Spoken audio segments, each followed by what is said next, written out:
احکام و تاریخ قربانی اور اس کی حقیقت، پارٹ نمبر 4۔ حضرت اسماعیل علیہ السلام کے فدیے میں دمبے کی قربانی۔ وَنَادَيْنَاهُ أَن يَا إِبْرَاهِيمُ قَدْ صَدَّقْتَ الرُّؤْيَا، یعنی ہم نے آواز دی کہ اے ابراہیم آپ نے خواب سچا کر دکھایا، اور اس کے ساتھ ہی ایک دمبا حضرت اسماعیل علیہ السلام کے بجائے قربانی کے لیے نازل کر دیا گیا۔ وَفَدَيْنَاهُ بِذِبْحٍ عَظِيمٍ، یعنی ہم نے اسماعیل کا فدیہ ایک عظیم قربانی بنا دیا۔ اس کو عظیم اس لیے کہا گیا کہ اول تو یہ ایک عظیم الشان پیغمبر کا فدیہ تھی، دوسرے اس لیے کہ اس طرح کی قربانی کو قیامت تک جاری رکھنے کا قانون الہی بن گیا۔ اللہ تعالیٰ نے دمبے کی قربانی کو اولاد کی قربانی کا بدل قرار دیا تو مقدس باپ اور بیٹے کی شکر گزاری اور خوشی و مسرت کی حد نہ رہی۔ یہاں ایک سوال یہ پیدا ہوتا ہے کہ صاحبزادے کے ذبح کا حکم حضرت ابراہیم علیہ السلام کو بیداری کے بجائے خواب میں دیا گیا، اس میں کیا حکمت ہے؟ راز اس میں یہ ہے کہ اصل مقصود حق بیٹے کو ذبح کرانا نہیں ہے، بلکہ باپ بیٹوں کا امتحان ہی مقصود تھا۔ اس لیے صریح الفاظ میں ذبح کا حکم نہیں دیا گیا، بلکہ خواب میں یہ دکھلایا گیا کہ وہ ذبح کر رہے ہیں۔ یہی وجہ ہے کہ جب انہوں نے وہ عمل مکمل کر دیا جس کو خواب میں دیکھا تھا تو غیبی ندا نے ان کو امتحان میں کامیابی اور تعمیل حکم کی تکمیل کی خوشخبری سنا دی۔ حضرت ابراہیم علیہ السلام نے خواب میں یہ نہیں دیکھا تھا کہ ذبح کر ڈالا ہے، بلکہ ذبح کی تیاری دکھلائی گئی تھی، وہ پوری ہو گئی۔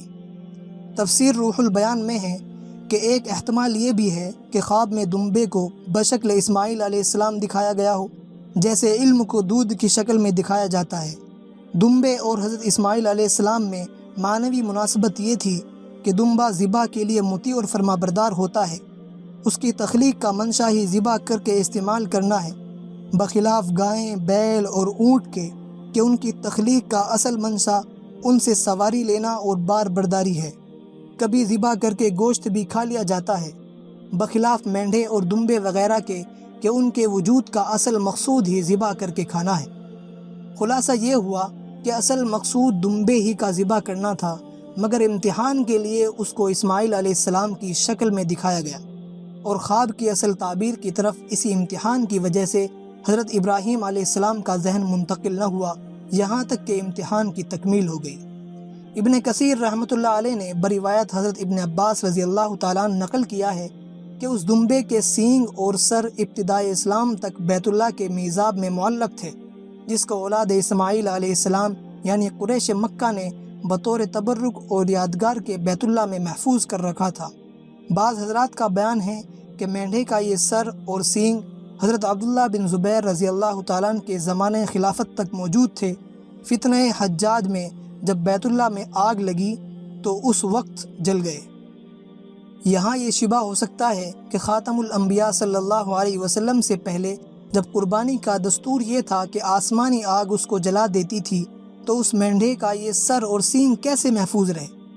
تفسیر روح البیان میں ہے کہ بنی اسرائیل کی عادت یہ تھی کہ جب کوئی قربانی کرتے تو اس کا عمدہ گوشت الگ کر کے ایک جگہ رکھ دیتے تھے اور آسمانی آگ اس کو جلا دیتی تھی۔ اس سے معلوم ہوا کہ قربانی کے جلا دینے کا مطلب یہی تھا کہ کھانے کے قابل عمدہ گوشت آسمانی آگ جلا دیتی تھی، سر، سینگ، سم وغیرہ کا باقی رہ جانا مستعبد نہیں۔ حضرت ابراہیم علیہ السلام کا یہ سب سے زیادہ سخت اور غالباً آخری امتحان تھا جس میں وہ کوہ استقلال ثابت ہوئے۔ اس سے پہلے باپ کو اور اعزاء اور احباب کو، وطن اور مکان کو اور عظیم الشان مال و دولت کو اللہ کے لیے قربان کر چکے تھے، اور خود ہی اپنی جان کو قربانی کے لیے پیش کر چکے تھے۔ اب لخت جگر اکلوتے صاحبزادے کی قربانی میں انتہائی ثابت قدمی نے حضرت ابراہیم علیہ السلام کے اس قول کو سچا کر دکھایا کہ میری موت اور میری حیات سب اللہ کے لیے ہے۔ سنت ابراہیمی کی یادگار۔ اللہ تعالیٰ نے اپنے اس مقبول رسول اور خلیل اللہ کے ان اعمال اور افعال کو پسند فرما کر قیامت تک ان کی یادگار کو زندہ رکھنے کے لیے ان افعال اور اعمال کی نقل کرنے کو اپنی محبوب عبادت قرار دے کر اپنے بندوں پر لازم کر دیا۔ جس طرح واجبات حج میں تینوں جمرات پر کنکریاں مارنا اسی خلیل اللہ عمل کی یادگار ہے، حجاج پر خصوصاً اور عام مسلمانوں پر عموماً جانور کے قربانی اسی یادگار کو زندہ رکھنے کے لیے لازم کی گئی ہے، جس طرح صفا اور مروہ کے درمیان دوڑنا اور 7 چکر لگانا حضرت حاجرہ کے ایک عمل کی یادگار ہے، اس کو بھی واجبات حج میں داخل کر دیا گیا ہے۔ ایک حدیث میں ہے کہ صحابہ کرام رضوان اللہ تعالی علیہم اجمعین نے رسول کریم صلی اللہ علیہ وسلم سے دریافت کیا کہ قربانی کی کیا اصلیت ہے؟ آپ نے فرمایا، تمہارے والد ابراہیم علیہ السلام کی سنت و یادگار ہے۔ صحابہ نے عرض کیا کہ پھر ہمارے لیے اس میں کیا ثواب ہے؟ فرمایا، جانور کے ہر بال کے عوض ایک نیکی نامہ اعمال میں لکھی جائے گی۔ اسلامی یادگاریں۔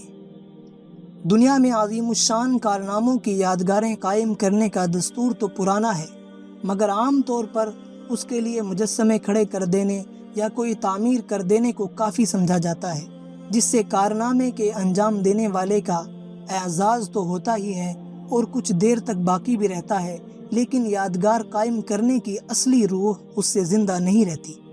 اسی لیے اسلام نے مجسمات اور تعمیرات کی قدیم رسم کو چھوڑ کر ان کے افعال کی نقل کرنے کو عبادت بنا دیا اور قیامت تک کے لیے لوگوں پر لازم کر دیا، جس سے نہ صرف ان اعمال کے کرنے والوں کی یاد ہر وقت زندہ رہتی ہے، بلکہ ان کے اس نیک عمل کا جذبہ بھی دلوں میں بیدار ہوتا ہے۔